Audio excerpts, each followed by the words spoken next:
Hello everyone, প্রিয়স্মী বিশ্বাস ব্লগে আপনাদের স্বাগত জানাই। প্রতিটি বাবা মাই শিশুর বৃদ্ধি ও বিকাশ নিয়ে চিন্তিত থাকে।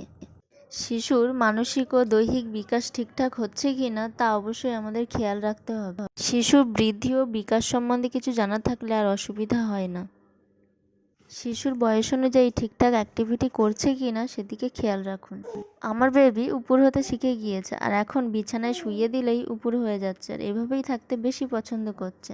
শিশুরা সাধারণত 3 মাস বয়স থেকে উপর হতে শেখে, আবার কোনো কোনো বেবির ক্ষেত্রে 6 মাসও লাগতে পারে। আপনি যদি চান আপনার বেবি তাড়াতাড়ি উপর হতে শিখুক, তাহলে 2 মাস বয়স থেকে নিয়মিতভাবে আপনার বেবিকে টামি টাইম দিতে থাকুন। দেখবেন আপনার বেবি তাড়াতাড়ি উপর হতে শিখে যাচ্ছে, কারণ টামি টাইম নিয়মিতভাবে দিলে বেবির ঘাড় শক্ত হয় এবং তাড়াতাড়ি সে উপর হতে শিখে যায়।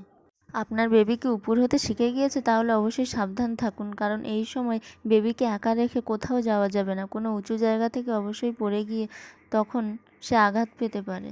আমার বেবি যখন ঘুমায় তখন আমি তার চারপাশে বালিশ দিয়ে গোল করে তার মাঝখানে ঘুমাতে দিই, কারণ আমি জানি যে আমার বেবি যখন ঘুম থেকে উঠে যাবে তখন সে উপর হয়ে যাবে।